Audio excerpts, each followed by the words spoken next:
This episode is brought to you by the Cornell Executive MBA, MS in Healthcare Leadership, in partnership with the Weill Cornell Graduate School of Medical Sciences.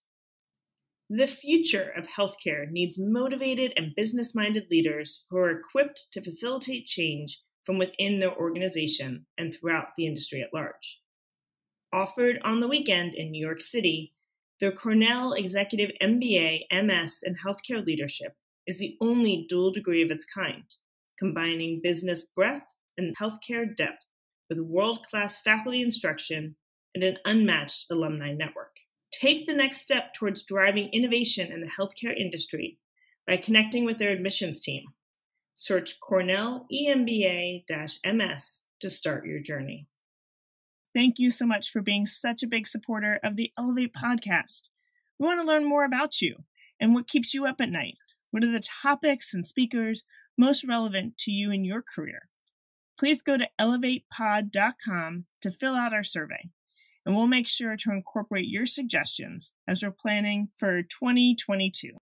Welcome to the Ellevate podcast, conversations with women changing the face of business. And now your hosts, Kristy, Wallace and Maricella, Herrera. Hello and welcome to the Ellevate podcast. This is your host, Kristy Wallace, with my co-host, Maricella Herrera. Hi, Maricella. Hey, Kristy. How are you doing? I know you just came back from El Salvador, so are you leaning into New York City fall? Not really. I feel like I really haven't left my apartment since I got back. I'm just realizing that I haven't left my apartment building in 3 days. Well, then we definitely need to make plans for a meetup. We've been talking about getting together, so let's make it happen. Yeah. All right. Maricella, you are going to love this interview we have today. Saleema Vellani is an Ellevate member who recently came out with a book, Innovation Starts with I, and I had the great honor to be one of the interviewees in the book, where she's talking to leaders from across industry and business to really tap into the roots of innovation. How do we drive innovation within our own lives and our businesses? What gets us going? And I know you're going to love it, Maricella, because you've been thinking a lot lately about innovation and about the work that you do and how to really shake it up. So I'm curious, what are some of the ways in which you really drive innovation within your work? No, that's a really hard question. I don't know if I do. And that's why I've been thinking so much about it. Because I think I am a creative person who likes to come up with new ideas. Sometimes it's very easy to feel stuck. And sometimes it's also very easy to get into the habit of doing the things you need to do, but not taking a step back to think bigger. And I want to be able to do that both for myself, but also to, encourage my teams to do that and think that way. And so I am very curious to hear this interview and see what tips Saleema shares, because I do find it challenging. It is. And so there's tons of inspiration here in this book, lots of takeaways that you'll hear about in the podcast. And we want to hear from you, our listeners, about where you derive innovation from. So share with us. Tweet at us at EllevateNTWK and tell us how you find innovation in life and work, and inspire all of us with your insights. Let's get to the interview with Saleema.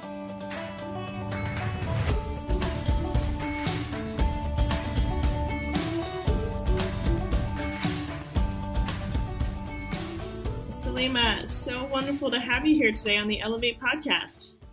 Thank you so much for having me on the show. So we've got so much to talk about. You're a member of the Ellevate community, which thank you. It's wonderful to have you here. And we met a number of years ago at an event in DC and have stayed in touch, and particularly through some of your more recent work. So just excited to dive into all of that. But I did want to start off learning a little bit more about you and your career path and how you got to where you are today. So would you mind sharing with our listeners? Yeah, sure. So my career path is definitely not a straight line. It's very nonlinear. I actually started my career out in international development and really trying to, do a lot of global development work around the world. And interestingly, I was also an entrepreneur before I actually got a real job. When I graduated from the crisis in 2009, I couldn't find a job and I became an entrepreneur out of necessity. And while I was trying to navigate the financial crisis, I ended up first of all going to Brazil to help just do some volunteer work. I was not able to find a job in New York and in Canada where I'm from, and so I went and did volunteer work to start a language school to finance an orphanage for a nonprofit. And that's where I gained a lot of my entrepreneurial skills, just on the ground, doing service work, trying to launch something without really knowing Portuguese, without really understanding what it's like to start a business in a different country, especially as complicated as Brazil. And I think that resilience and everything that I learned on the ground there really equipped me with the skills to be able to launch and grow a business. And so when I did, I finished my work in Brazil. The school has now scaled up. It's actually the #1 school in Rio for learning Portuguese, and it's now a social enterprise. I ended up moving to Italy in the same year in 2009 and faced the same problem. You couldn't find a job. Euro crisis now, and I ended up becoming a freelance translator just online, and it turned into a 6-figure business within just a few months. And before I knew it, I was managing translators around the world, getting all sorts of multinational company projects, and it was really, really cool how it happened. But again, I was very embarrassed about my situation because it was a big secret business that I just didn't want to tell anyone about, because I did all this because I couldn't find a job. And then when I finally went to grad school and got a job, I started to realize when I came to the United States from Italy that it was a cool thing to be an entrepreneur. And a lot of people were trying to figure out how to become an entrepreneur. And it was then that I realized, as I was working a 9-to-5 job and I was really unhappy, I realized I wanted to become an entrepreneur again. And I just didn't really know how, because everything that I'd done before was out of necessity. So I basically spent my career flip-flopping between being an entrepreneur within various international organizations, also ran a few different startups. This is my 9th venture I'm currently working on, called Ripple Impact, and it's an accelerator for entrepreneurs. We help them, grow their platforms, their businesses, specializing in branding, marketing, and business strategy. And we have a creative agency embedded within our business. But really, my entire career, I've done so many different things within international development, marketing, had a marketing agency. I've worked for some different tech startups. So it's been quite a lot of different things. And that's why I identify myself as a hybridpreneur. I don't think we have to pick between just being an entrepreneur and intrapreneur. I think it's great to be able to have the skills to really grow and scale wherever you are, whether you're in an existing organization, a larger organization, or you're running your own startup. As you talk about your journey, you also, you're pretty vulnerable not talking about some stigma's not is too strong of a word, but we do have these preconceived notions of, maybe the value of the work we do or the type of work that's more relevant or important. And then it's pretty magical when you realize it's just about what fulfills you and where you have an impact. And I appreciate that you were so honest about that, because, we do need to continue to redefine what success looks like outside of these, standard terms or ideas. Like, success isn't necessarily, going to work in finance and, working up the ladder. There's so many ways in which we can really find that fulfillment. Exactly. And that's where I think that it's interesting that we can also not just discover or find our passion. I think that we can develop it. And that's something I talk a lot about in my book. And that's just from my own experience of my career having taken so many turns, but always finding a way to find that fulfillment within myself. There was a Lifequake that I had just a few years ago, about 5 years ago. And it's when I lost my 2 jobs that I had. I just made a major career transition. I checked off all the boxes of what it meant to have career success in my books.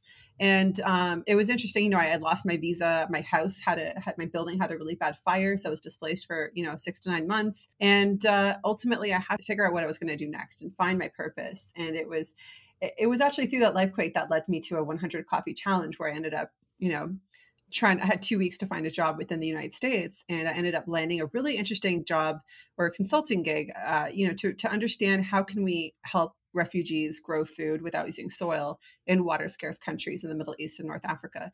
And I had no expertise in this area whatsoever, but I had the passion. I could empathize with, being displaced. I was really passionate about how do we really help this population. And I took it on. And it was interesting how much success we had as, we did this research. We went on the ground to talk to the refugees. We, did all this great research. And now it's being implemented, which is really cool to see.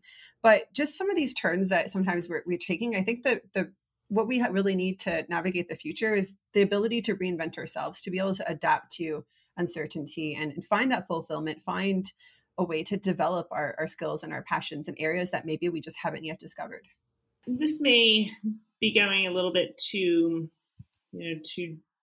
deep in one direction, but I think one challenge I've personally faced, and I've heard from many of the women in our community, is the desire to redefine yourself, that passion to explore something different, but in a professional structure that isn't conducive to that, right? And so you may see companies who are like, well, we're hiring for a marketing lead, but we only want to hire someone who previously was a marketing lead in the same industry, doing the same stuff, and it's hard to really pivot your career when the safety nets aren't always there.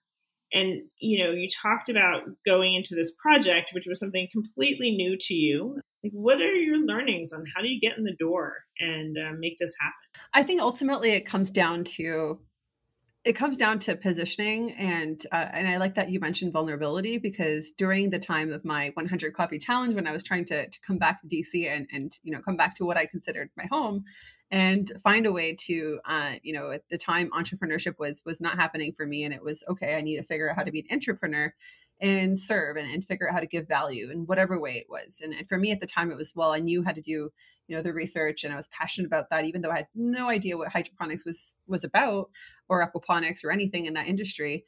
I had the passion, I had the drive, and it was all about reinventing. It was all about trying to figure out how can I add value, and it was the networking that mattered. It was actually the vulnerability that I used in my networking process. And it was, joining different communities. It was building what I call my solidarity squad, community, a support network of friends, of, some colleagues, and knowing who I could lean on. At the time, I wasn't an Ellevate member, but, I joined some other communities, and it was really helpful to have that support, because it ultimately kept me going. It also brought a lot of different new coffees that I got to meet, new connections. And it was ultimately a lot of those new connections, a lot of those weak ties that people I didn't even know that brought a lot of opportunities. It was sort of like different degrees of connections. And I think that's what's beautiful about being part of a network. I still do 100 coffee challenges all the time. I did that in my book process. I interviewed 100 people, including yourself and a couple of other Ellevate members. And I interviewed, a lot of people just to go beyond myself, to talk to people that, some people that I knew, but mostly people that I didn't know, and a lot of people outside of my own industry. And that was really interesting. And I think that's key, is to keep that constant growth and curiosity going. Yeah. I mean, yeah, I love talking to different people. And I think something that's so underrated is just, speaking to someone new with a different lived experience, a different passion, industry, function, focus. I mean, all of those things expand your mind. And, for me personally, it always then gets me thinking in new and different ways, which leads to more innovation, more creativity, more inspiration. It really challenges me to, go outside of a narrow mindset. And I know you've done a lot with that in your book, Innovation Starts with I. Share with us more about the book and how you got started. I mean, it's pretty impressive that you wrote this phenomenal book. Many of us might, have an idea, but don't even know how to get started and feels daunting. So just tell us all about the process and the inspiration and what it's about. We want to hear more. Thank you. So yeah, my book, it's called Innovation Starts with I. And interestingly, during the time I came to the United States and I was trying to unleash the entrepreneur within myself. I was also trying to figure out how to help the people around me all these other entrepreneurs. I used to work for, actually used to work for Upwork, and the time it was Elance. And I was trying to help entrepreneurs build remote teams and teach them how to, build remote teams and manage teams remotely so that they could grow their businesses without, having all the overhead of hiring just local people. And it was really interesting because I was trying all these different things, had all these different side hustles. I was doing a lot of volunteer work to help some nonprofits and some startups. And I realized that I still had a lot of my own work to do. And I had this idea of writing a book to help unleash the entrepreneur within oneself, but I still had to figure out how to do that for myself, or not so much figure that out. I needed to live it. And so I ended up taking a pause when I had this book idea back in 2013. And I ended up taking about 5 years to just, live my story. And I completely parked the book project. I said, there's still so much I have to do in this world. And it was when I was in Liberia, it was about a year before the pandemic. I was in Liberia doing a design thinking workshop for the local innovation hub. I was actually there for a client project to do a design thinking workshop. And whenever I traveled, especially to emerging markets and some different countries, I would always try to do a design thinking workshop just at a local co-working space or innovation hub, and just try to give back to the local community, especially in places where the entrepreneurs are really hungry for this knowledge. And it was interesting because a lot of them were like, hey, like, can I get your autograph? They wanted to take pictures, and they treated me like as if I was some famous person. But I was like, I'm just here to teach you design thinking, and I'm just here to add value and, help you learn something that maybe you don't have as much access to learn. And interestingly, they wanted to, they were like, where's your TED Talk? Where's your book? And I was like, I don't have a book. And I realized that my story was really powerful, especially in different parts of the world, where they really were empowered and inspired by a lot of the work that I've done, especially with the work I've done with the refugees, the work that I've done, as an entrepreneur, especially starting out really young. And I realized the only way to really scale my impact and it was to write a book so that knowledge could be democratized or, accessible to different people, especially since, I couldn't just travel everywhere and speak everywhere and do design thinking workshops everywhere. I had to, there was only so much I could do. And I wanted to create some sort of way for people to have the tools, the frameworks, the stories, the insights, the wisdom, all in one piece that, was affordable and accessible to everyone. And so the book kind of was born actually when I was in Liberia. That's when I committed to doing the book project. This was in early 2019. And I said, it's time to take that book project that was parked and actually make it happen. And I hired an editor. I put a team together. I started focusing on building a personal brand, since I was very much behind the scenes most of my career, helping other companies be successful. But I never really focused on my own online presence, and decided it was time for me to become an author and share my story. And then, basically, between putting together a team to help, with all the different pieces of it, launching an Indiegogo campaign, we were able to raise over $50,000 for the book project. And it was so much bigger than I thought. I thought it was impossible to do such a campaign in the middle of a pandemic, but it was interesting how so many people, wanted to support the project just because it was so relevant. The book really is about helping people reinvent themselves using the different tools, using different innovation tools. It's especially great for entrepreneurs who are trying to, pivot in their business model. They're trying to grow and scale their business, and they want tools to help them. They want stories. They want, insights from different people I've interviewed. Since, like I said, I mentioned, I interviewed you, I interviewed Ariana Huffington, Alex Osterwalder, some of the people that, are affiliated with Ellevate in some way or support Ellevate, and, Nina Ansari, and a lot of different really interesting leaders and entrepreneurs. And I learned so much in that process, because at the beginning of my book project, I got really stuck trying to focus the book on myself. And I realized there was only so much I've lived and I can share. One thing that I also realized was I learned a lot about myself through those experiences of interviewing different people. And that was one of the first lessons in the book is, we learn a lot about ourselves through the lens of other people when we practice what I call active introspection. And so that is what really unleashed the book was, a mix of the design thinking workshops I did around the world, the 100 interviews I conducted, and putting together these different tools and frameworks. And it's all in one piece now. What were some of your favorite lessons learned or stories from the book? One of my favorite stories is, or one of my favorite lessons from the book is that our sweet spot isn't necessarily discovered. It's developed. There's only so much you can do to find your sweet spot or find your niche. And I think we have to constantly be developing that. And I think the best way to do that is to start, adding value to different people. And there's this tool that I have in the book, which is called Finding Your Sweet Spot. It's called Sweet Spot Mapping. And ultimately you want to analyze, what are the skills, or what are the things that what are the things that you excel at? What are the things that, other people praise you for that they think that you excel at? What are the things that you really love? And then what are the things that you're open to testing? Some of those ideas that you keep on the back burner that you maybe thought about or had some doubts about, or maybe you had limiting beliefs around. And I think it's really diving into those ideas that we're open to testing and just start by adding value to other people. I think that goes a really long way. And that's often where, really awesome businesses are born, amazing projects, and starting with this small project. I think that sometimes we get overwhelmed, especially as someone's trying to become an entrepreneur.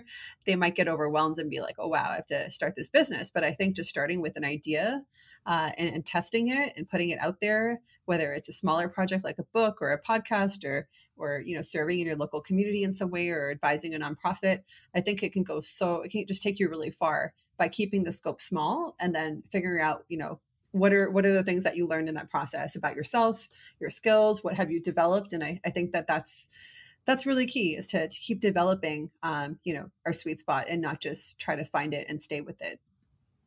Was there a central theme that you heard often throughout your interviews? Yes.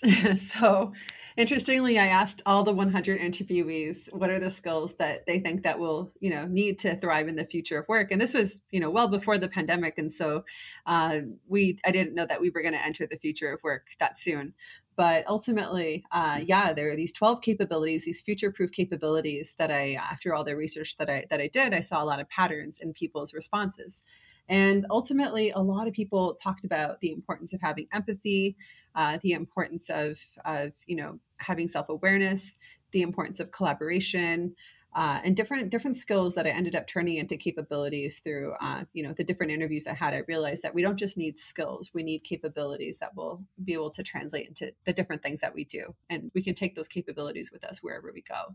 You mentioned earlier building your professional profile as you were heading into this process of launching the book. And I'm sure many of our listeners, like, their ears popped up at that time because I do hear that a lot at every career stage. It's around your professional profile. How do you focus on your brand and like what matters to you? And I'll say for our listeners, when you think about your brand, it's what people say about you when you're not in the room. And that could apply within the workplace, in that meeting for who's going to take on that next project. What are people saying? What are you known for? It can particularly be relevant in more of an innovation and entrepreneurial space because oftentimes the founder is the brand and the thought leader and the persona behind the company, and you really building the company based on that. So Saleema, I'm curious, what are the ways in which you grew your brand to really help to launch this part of your vision? It actually happened in a few different phases. So the first thing I needed to do was I was like, well, I need to, first thing a lot of us think about is we need to build a platform, need to build a following, need to reposition ourselves as whatever it is we're trying to, head towards, so that the new people that show up already see that repositioned version, and they, it helps us accelerate ourselves towards where we're headed. And so I basically, I had, I started building a team. I started off with an assistant, a virtual assistant who helped build a personal brand for me because I didn't want to be behind all of that. And she created all these different, she helped me with my social media. She helped me with my marketing. She helped in so many different ways.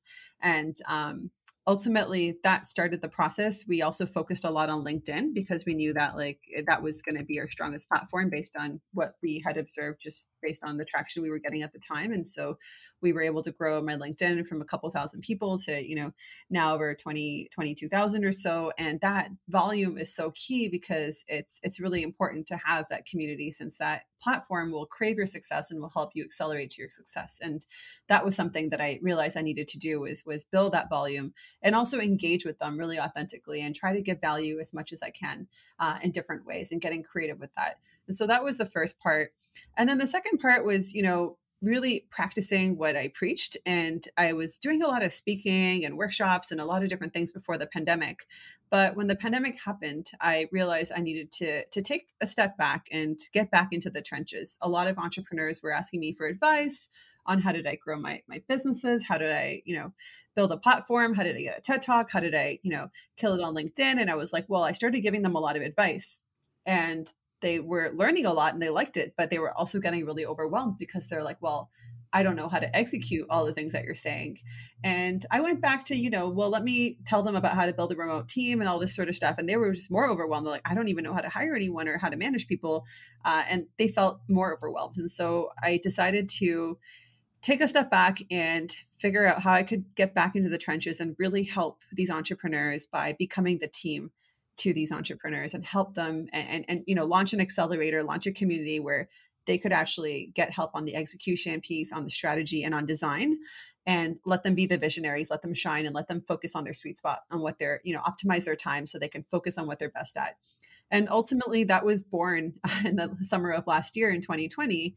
And that was part of the process as well, was not just, a brand that was just visual or that was just out there or a profile. It was actually practicing and becoming what I call an active leader and not just the thought leader. And I think we have to become an active leader before we become a thought leader. I think by becoming an active leader and getting into the trenches and really helping people shine and helping other people be successful, really trying to make an impact, I think that's when, a thought leader is a byproduct of becoming an active leader. And so that's what happened was, just really trying to help other people. And then the business really took off since, a lot of people were trying to grow their own businesses online and needed our help. And so we expanded our team and now we're consistently growing. And now we're 16 people and helping a lot of different entrepreneurs grow their businesses and grow their platforms, especially a lot of service-based entrepreneurs like coaches and consultants and aspiring speakers, authors. And I think that it was the two-part process of, the repositioning and then becoming an active leader that really helped things take off. Yeah. Oh, that's excellent. Well, I want to go into a fun little lightning round. I'm going to ask you some questions and appreciate your answers. Are you an introvert or an extrovert? An ambivert. What is your favorite day of the week? Sunday. Why? Because I like to not have a calendar. I know my calendar these days is overwhelming. Early bird or night owl? Early bird. Who would be your dream dinner guest? Adam Grant. Do you have any pet peeves? Outside clothes in the bed. What is your morning must-have? What do you need to get your day started right? Plain Greek yogurt, low sugar granola, and blueberries. Do you have a favorite recent read? Yeah, Think Again by Adam Grant. And is Adam in your book? He endorsed my book. He blurbed, and I did include some of his insights. Yes. That's awesome. Top self-care practice. Traveling alone. Where have you been? Where's the last place you went? The last place I went was I spent a couple of weeks in the summer. I went to the Maldives and the UAE, to Dubai, and really needed to practice self-care after all my vacations and all my trips I didn't have any trips during the pandemic, or all my trips before the pandemic where I was writing my book. And so this was the time where I wasn't writing my book, but enjoying myself and pampering myself and reading my book. Do you have a final thought you want to leave with our listeners here today? Yeah, I think that, I think it comes down to what I mentioned earlier is really focus on becoming an active leader. And before you really try to figure out how to become a thought leader, I think by becoming an active leader, just focusing on that, helping other people be successful and really trying to make an impact, I think the thought leadership piece is a lot more natural and just happens more organically once we become active leaders first. And how can our listeners find Innovation Starts With I? Yeah, so it's available on Amazon. It's actually launching on November 1st. and it's available for pre-order on Amazon as well as on my website, SaleemaVellani.com/book, or innovationstartswithI.com. Perfect. Well, thank you so much for joining us today on the Ellevate podcast. Thanks so much for listening to Ellevate. If you like what you hear, help a girl out. Subscribe to the Ellevate podcast on iTunes, give us 5 stars, and share your review. Also, don't forget to follow us on Twitter at EllevateNTWK, that's Ellevate Network, and become a member. You can learn all about membership and all the great things that Ellevate Network is doing at our website, www.ellevatenetwork.com. That's ELLEVATE network.com. And special thanks to our producer, Catherine Heller. She rocks. And to our voiceover artist, Rachel Griesinger. Thanks so much, and join us next week. Get a made-to-measure garment at an off-the-rack price with Indochino's new tailored fit for women. Book your showroom appointment at page.indochino.com/womenswear. That's page.indochino.com/womenswear.